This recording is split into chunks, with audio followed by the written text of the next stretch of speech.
Hello, hello, hello, and welcome to episode number 11 of Fast Casual, Landa's official podcast, brought to you live today, Wednesday, September 13th, from a whole host of places: Atlanta, Georgia, New York City, and again, Ireland. My name is Alex Mann, and I'm your host again, and it's great to be back after a 2 week break. As I like to say, every restaurant has a story, and so without further delay, let's get the show on the road. I'm delighted to say we have our CEO, Vivian Wang, here today. Say hi, Vivian. Hi, everyone. And we'll be chatting with Fred LeFranc, the CEO of Engelman's Bakery and also the founder and a chaos strategist. We'll talk about this at Results Through Strategy, a restaurant consultancy. What a background. Say hi, Fred. Hello, everyone. Good to be here. I suppose, Vivian, starting with you, do you want to give us a quick little 30-second intro into who you are and what you do? Sure. We help restaurants with hiring, so team members up to managers, covering the sourcing, the vetting, the engaging, the interview setup, all that heavy lifting that goes into one of those big challenges that I'm sure all your managers are always talking about. Sweet. And Fred, you're next up. Do you want to give us a bit of an introduction too? You've clearly had quite the journey over the last 40 or so years. You know, you've run the gamut. Sure, my pleasure. So first off, as mentioned earlier, I'm the CEO of Engelman's Bakery. It's a wholesale bakery based out of Atlanta, Georgia, in the suburb just northeast of it. It's owned by a purpose-driven private equity group called Shoreline Equity Partners, a fantastic group of people to work with. And I also am the founder and chaos strategist of Results Through Strategy. We've been working since 2007, helping emerging brands and legacy brands in organizational development, design, supply chain, culture, finance, all sorts of aspects, whatever is needed. So that's a little bit of what I do. All right, awesome. I mean, we're going to have plenty to talk about in this episode, that's for sure. Anyway, I suppose last week, Fred, we were talking about the one thing, that kind of came up again and again and again in our chat. I suppose a topic close to your heart is the sort of the labor shortage that the restaurant and hospitality industry at large is facing. And, you mentioned a sort of like, there's like a norm that is 100% turnover rate and just like not acceptable anymore, and it should never be accepted. I suppose jumping off from that, why does this continue to be a norm, or what can a business do to improve past this? I mean, just diving into that. Well, I think for decades, the industry's accepted it initially because we offered entry-level jobs. And so the idea was this was a launch pad onto what your real job is going to be. And so back, I think the statistics are over 40% of the country worked in some sort of food service establishment in the early stages of their jobs. And it's always wonderful to hear that. I was on stage a couple of weeks ago at the Prosper Forum talking to CEOs, asking what jobs they started with, and went from dish pit all the way up to CEO. So it's amazing what can happen in this industry. However, accepting turnover rates of that nature is no longer acceptable. There's not a new batch of people coming in. And that's really what the issue has become. Now, with that said, I mean, there's a real simple statement that I make is that if every employee that ever worked for us, every guest that ever came into our establishments came back, we wouldn't have any problems. And that's an extreme. That's utopia. That's not going to occur. But I think the starting point is to recognize that it's not so much about the fact that people come and go, but it's really stopping to say, what can I do to retain my people? And I think that's where it really gets challenging. So retention is such a complex topic, right? Because there's so many layers of it. I feel like in the past year, I've heard from different big and small groups that retention is their number one focus, but it kind of is this like black box, right? Some of them have decided retention means I need to give better benefits and pay to my employees, and that's going to be what retains them. Others have decided, okay, I'm going to have a career trajectory path for them so that they can actually see where this is going. Others say it's actually more about solving a ingrained problem, which is maybe like our management structure. Like, do we have the right managers in place, and they're creating a good and fun environment for people to be working within and like coming back to, given they have so many options nowadays. So I think that different companies have kind of doubled down on various hypotheses of what causes retention or what maybe is in their way from retention. But like, what are some what are some things that you should be looking at? Because for you to double down on just one thing to solve retention, oftentimes and almost every time, like, doesn't solve it. So what should these companies be looking at? Well, it's interesting. first off, you mentioned three different things, and the answer is yes to all of them, right? However, it won't necessarily stop the turnover from occurring, because it's not what they should be looking at, it's who they should be speaking to. Okay. And it should be speaking to their employees. Ask them what they want. Ask them what they need. There's been some research done that says the most valuable thing that an employee respects the most is that the respect of their own time. They want control for their own time. That's why so many people have opted to become Uber drivers, because they can turn on and off the switch whenever they want. But if you have a choice between driving an air-conditioned car or working in a hot kitchen, if the pay is somewhat the same, the odds are high you're going to be an Uber driver. And so we still have 450,000 people who we're short in the industry. And so I think it starts by really just talking to your employees, because everyone's going to be different. There isn't one answer. You can go to a conference and hear someone say, oh, we did this with our benefits. But what if, because I know companies that offer benefits and the employees don't use them, because if they're of a certain age group, they think they're bulletproof. They don't want to spend that money. You get a little bit older, all of a sudden that insurance becomes really important, right? Cash is king. And again, not that it's not valuable to consider that, but it may have no value to the individual recipient. And the thing that I try and focus on is, first and foremost, is how can we give people meaning in their work? Okay, because some of these jobs are thankless, but what is it that gives meaning? I'll give you an example. So I travel the country a great deal, and I end up in a lot of restrooms. Okay, as everyone does at the airport. Well, those men and women in those restrooms, they have a really shitty job. No pun intended, right? And I always go in there and I always tip them $20. And I look them in the eye and I say, thank you. You should see the reaction from those people, because they go from being invisible to being a person. Same thing with maids in hotel rooms. I always tip them $20, because they're taking care of my needs, but they're never thanked or appreciated for it. And those are the things that I think it starts with. And if you look at the employees at the restaurant level, I mean, I ask CEOs all the time, what does your average employee make in your company? They can tell me what the managers make, but tell me what an hourly employee makes. Now, depending if it's fast food or if it's a tipped position, it could range anywhere from $22,000 a year to $80,000 a year.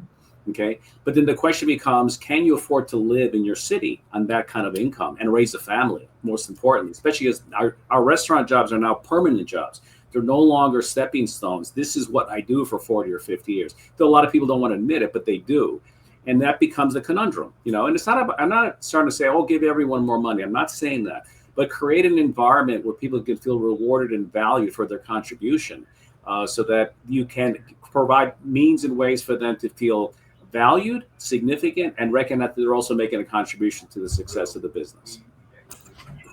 That makes a ton of sense. Okay, so make them feel valued through small things. And I like what you said first there, which is, it's not what you're saying or it's not what you're doing, it's like, who are you talking to get there? Right. So it might be that for different bases of employees, just depending on maybe the type of business you have or the geography that you're in, or just how your employee is made up, so maybe there's like more experienced folks, maybe there's more Gen Z employees, just it really varies, and it's really hard you can't really like typecast like what your ideal employee is.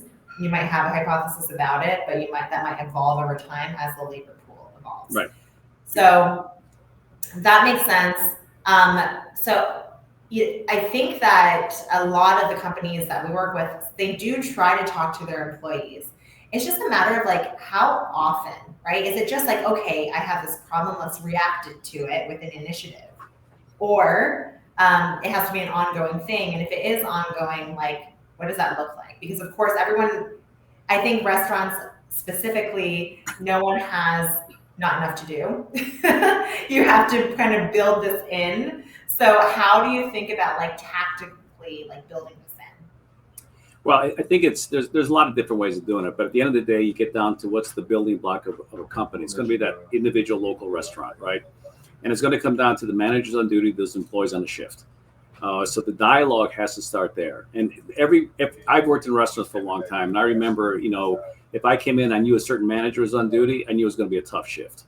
Okay. Or if another manager's on duty, it was going to be a great shift. Not because it was a party, but because this was a person that was upbeat and jovial, helped you out. They weren't just command and control and things like that. And that relationship down at the very bottom goes down there. So for companies, a big part of it is to help define their culture and what their values are, to make sure that people understand that there are certain rules of conduct. I don't even remember that famous Undercover Boss where that one waitress was made to put her hands behind her back and then eat beans off a plate to get a good shift. It was horrific. Oh my gosh. And it was, and I'm not going to name the brand. I don't want to. They already suffered enough, but that was done as a practice at a restaurant level, and the CEO was undercover watching this and was shocked that that was even going on. And think about, and a lot of other stuff goes on. I mean, this business. Look at you got, boys, girls, cash, and booze in a lot of places. Gee, what could go wrong? And that's part of what you have to do. So, I mean, I look at a company, let's say like Chick-fil-A, and they're very purpose driven. And whether you agree with their ideology or not is irrelevant. The point is that they have a defined purpose. They do an $8 million AUV on 6 days a week operation, blow everyone else out of the water, but they have a very specific culture about how they treat people and how they treat each other. Okay, there's mutual trust and respect back and forth. And that's the kind of, and that can happen. If you have a system of almost 2,000 restaurants able to do that, you can do it in a much smaller way. But it requires intention. What do I want to achieve and how do I do it? What are the behaviors that I need to take in order to achieve that? I mean, I think that's quite interesting in the sense that, like, it sounds like, to me, like the question that springs to my mind is like, how do you like coach or how do you hire for that type of like empathetic leadership then that is truly willing to like listen to the kind of lower level employees in these sort of restaurant brands? Yeah, that's the big question, right? Because if there was an easy answer for that, Vivian would make it part of the company. Exactly. Yes. To keep it simple, I look at 3 C's: competence, can they do the job, right? Chemistry, does it appear that they get along with people? Did they establish rapport? And I'd like to do that where you don't have just obviously not one person interview, but multiple people interview from a different lens. So either different genders or different levels of employees, whatever the case may be.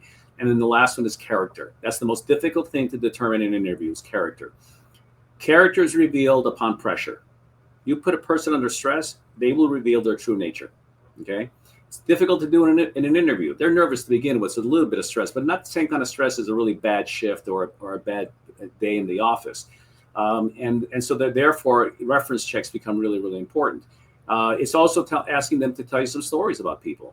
You find out what the kind of things to do. If you're talking to an hourly employee and here's a young man or young woman who are volunteering in their neighborhood or they belong to some association, they play sports. Awesome.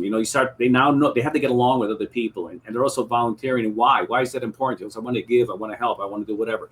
That begins to give you the sense of empathy, right? Because it's all really about emotional intelligence. Empathy is going to be on that emotional intelligence curve.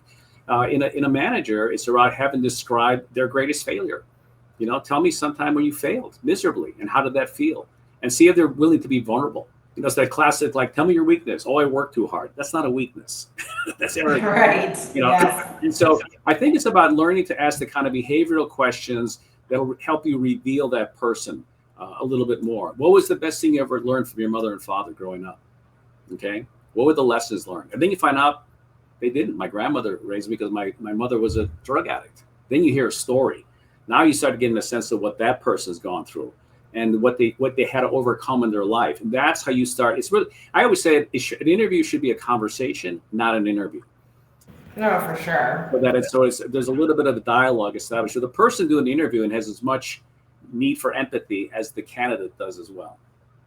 Yeah, totally. I love that you mention it because, one of my favorite interview questions, and this doesn't really matter if they're like a manager or an individual contributor on the team, doesn't matter if they're a technical person or a non-technical person, is like, what's the hardest thing you've ever had to do? Because when someone talks about like the hard things that they had to do, you can kind of start to like pick apart their brain. Like, how do they approach hardship? Is it a lot of like blaming others? Like, well, this happened to me. It's like, I took a passive stance. Is it instead, well, this is what happened? Like, are they a structured thinker? Here's how I thought about it. Here's like ultimately where I got it to. And then this is what I learned from it. So those types of open-ended questions, I agree, just like help pull out that character piece. For me, I have like these 2 axes. The first is aptitude. The second is experience, and kind of it's very similar to your 3 C's. On the aptitude side, looking for, okay, do they have the aptitude, like innate aptitude to do this job? Maybe it's EQ, maybe it's having the right attitude, maybe it's having being just really good with people. So that type of aptitude that is really like, it's hard to teach aptitude. And then the second is experience. I think a lot of companies and a lot of like hiring managers over-index on the experience, because experience can teach you right things. It can also teach you a lot of wrong things. Just because they've had the same job title in the past, job titles don't really mean anything in different companies because they who even knows what like doing this job at that company means. It might be a super big company, it might be a super small company. They might have different like cultures and standards of operation. So bringing them here, like we like to also evaluate, okay, like how do they actually do on this specific job that we've outlined that's unique. So some of the clients that we work with, they'll bring for a senior person, they'll bring them in to actually see how they interact on the floor with their employees. Is it a lot about them? Is it a lot about, impressing the interviewer? Or are they actually getting in there alongside their future fellow team members and trying to get to know them? What types of observations do they come out of it? So I think that just kind of having like, and then tactfully, like, having like some type of interview guide for your interviews, because I think a lot of hiring managers, like we've clearly all of us have thought about this a lot. But I think that if, hiring is just like a small sliver of your job, you're just kind of like, I just need somebody in here and I need them now because I'm staffed and I've been working like 20 overtime hours every week. So that's the mentality that a lot of these managers. You can't blame them. You can't blame them. When I worked at Lettuce Entertaining Enterprises with Richard Engelman, and I'll never forget how he taught me how to interview for dishwashers. And he'd bring a couple in at the same time, and then he started talking about, and some couldn't even speak English, but he started giving an example of how he wanted them to clean. So he took a brush or a sponge and some soapy water, started wiping the wall and doing all that kind of stuff and explaining. They kept on wiping the wall. And he said, if one of them comes up to you and grabs the sponge out of your hand, starts wiping the wall, hire him. and the same thing applies for a restaurant manager. We'd have a restaurant manager come in to work the floor, just kind of observe and so forth and so on. And you see some stand in the corner like this with their arms folded, watching and observing, very empirically. And then you see the other person, man or woman, doesn't matter, who would be watching for a while, then realize, I spot some trouble, and they started bussing tables. Guess who you hire, right? The one that shows some initiative, recognizes the situation, doesn't sit there and watch it. They just jump in to participate because that's what you ultimately want. But I think you're right in terms of that experience. Roy Jackson, who used to be with Coca-Cola for many years, has a great quote that it says, "You hire for will and train for skill." And I love that quote because and he actually, Vivian, I think you saw the panel I led at the Prosper Forum with those great students that were just brilliant young minds and these experienced CEOs. And in the backstage before we got on, he was talking about something. He goes, remember something, you always want to go out the front door, not the back door in your career, because that'll stay with you as a stigma if for some reason you have to get terminated. And not everyone's been terminated, but that's the questions I always ask. Have you ever been terminated and why, right? And see how people handle that, because it happens. Sometimes, I joke about it because I'm very entrepreneurial. I'll say, well, I'm fundamentally unemployable. I just like to do things the way I like to do things, and I can make a living doing it. That's okay. Nothing wrong with that. Other people need that rigidity. I don't. But that's part of what you want to find out about somebody. Yet at the same time, if you're in an entrepreneurial environment, that could be a lot of fun. There's always guardrails, there's goals, there's things you have to achieve. But it's about how people are allowed to express themselves fully. So you have used this phrase, stakeholder mentality, before, and training for skill, and of course, hiring for will. Love that phrase, by the way. So if you're hiring for that will and you're hiring for that stakeholder mentality, obviously through the rigors of the job and through the rigors of the chaos that is our industry, there may be, ebbs and flows of that. So how do you kind of turn that around in a team? So kind of reinstill that stakeholder mentality when you feel like it's getting weaker. Well, first off, it's important to identify what stakeholder mentality is, which means that it's not just taking care of the shareholders who own the business, but it's also taking care of the employees, the vendors, your guests, and the community at large. Okay, that's the broader stakeholder mentality. And so when we bring someone on board, we explain that, and we explain the behaviors. I just worked with a restaurant company in California. We spent about 4 hours on a Zoom call going through that stakeholder mentality to help them identify their purpose. So if you have like at the bakery, our purpose is we nourish lives. Okay. And we have stakeholder mentality. We talk about that. And what do we do for that? And we define all the behaviors that are examples of how you take care of this cohort. This is for the employees. This is for our customers. This is for their guests, because these are restaurants we sell to. This is for the vendors. This is for the community at large. And we identify it. And so, for example, we work with charities that help people come out of drug addiction. And we hire their employees as temporary workers initially to see if they can hold the job, to help them learn how to hold the job. And if they are here for 3 months, show up on time, do good work, we'll offer them a permanent job. Let me tell you what it's like to talk to a young woman who's 32 years of age, who's had 3 children taken away by Child Protective Services because she was a meth addict, and on her road to recovery, offer her a job and just have her just burst into tears because she couldn't believe she had achieved that. That moves you right here, okay? That's powerful. That's a stakeholder mentality in action. And when the other employees see that and hear about that, they become more connected to us as an employer, because they feel proud that we're the kind of people that care, and we care for them too.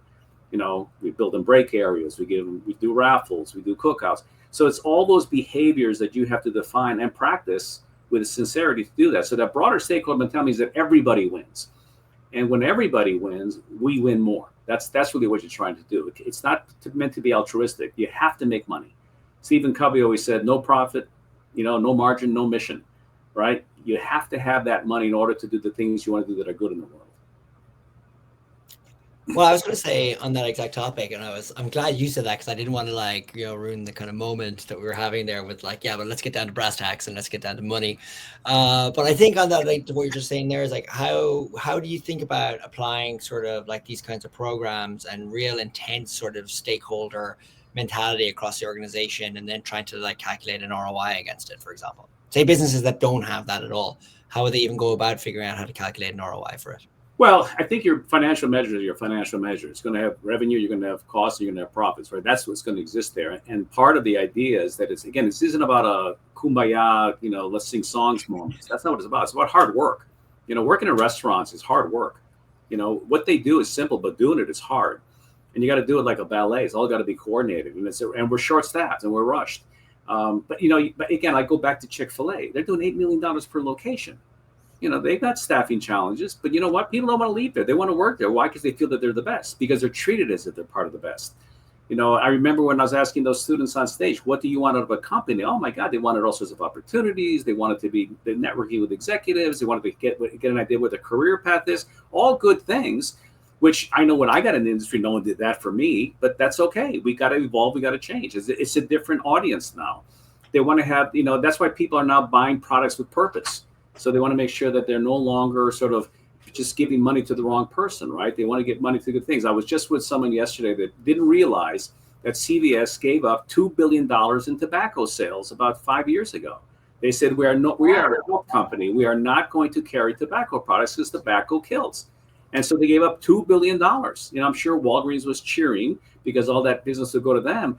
But what CVS was making a statement on is, this is what we believe. We believe in health. And then they went out and bought an insurance company like Aetna and so forth and so on. So when you're led by purpose and a broader vision of how you can contribute to the society at large, you'll make some very different decisions that I think ultimately will benefit you.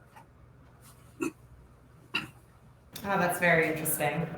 I think, when you have this balance, right? You're doing all these things, and like you said, it's not necessarily about altruism. Of course, it impacts, it moves you deeply, like when you have these amazing stories.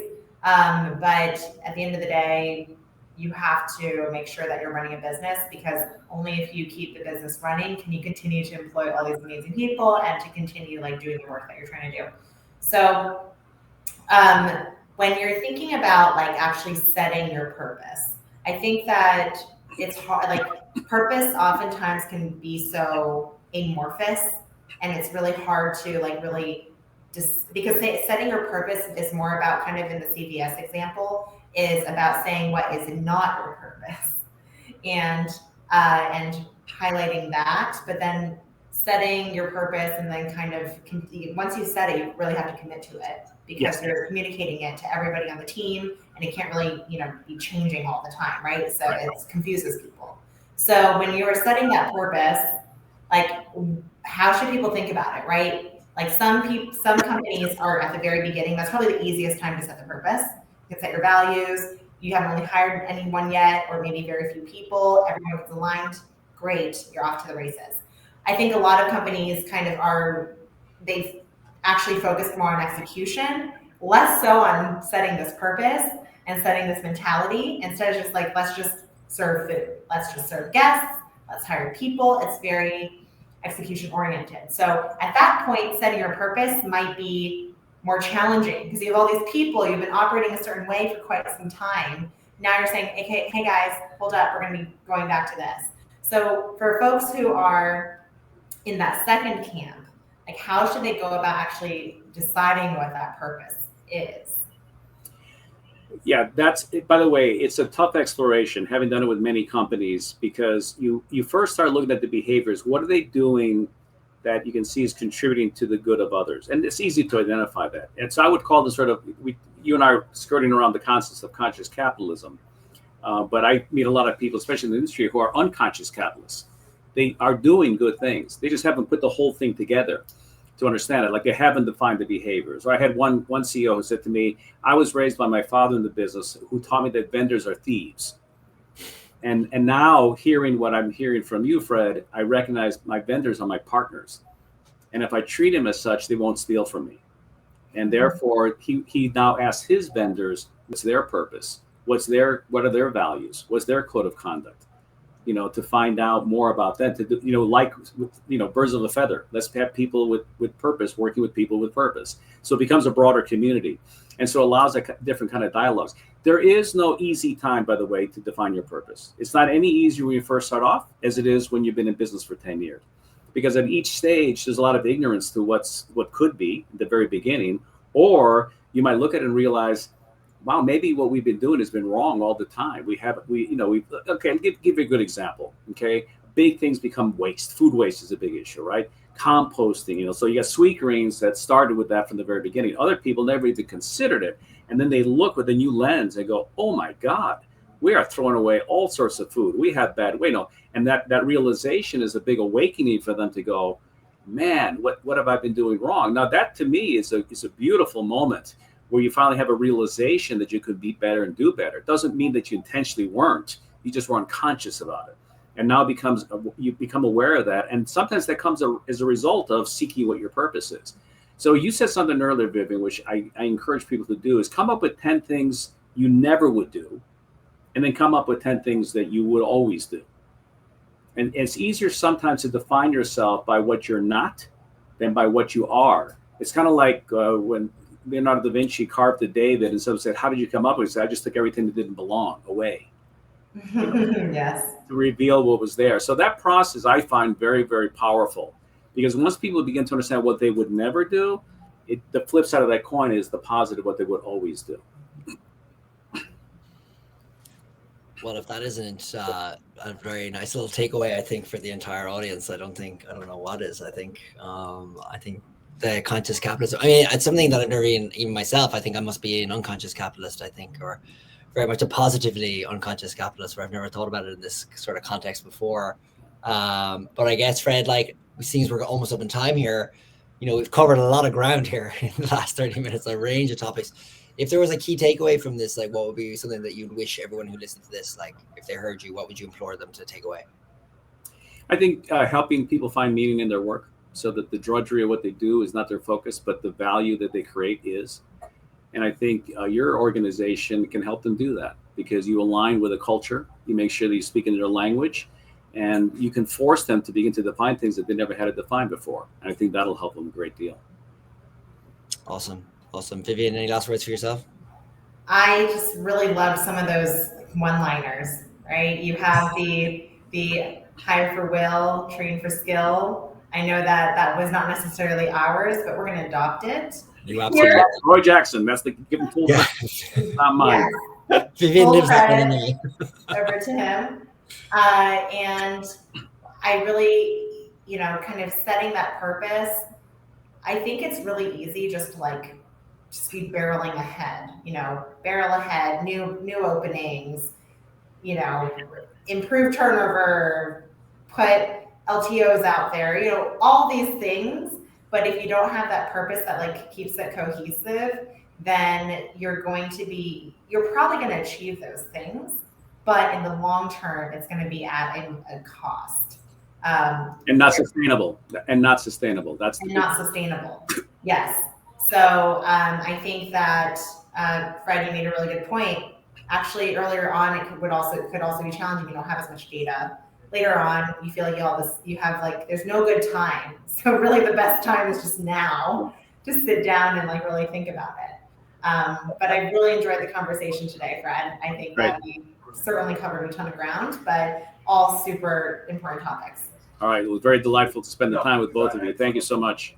All right. Great stuff. Well, thanks very much, everybody. Like I say at the end of every episode, every restaurant has its own story, and we're here to learn the playbooks that built the world's greatest restaurants and how you can apply them yourself as a founder, owner, operator, or investor yourself. Thank you all very much, and we will see you all next week. Bye-bye. All right, thank you.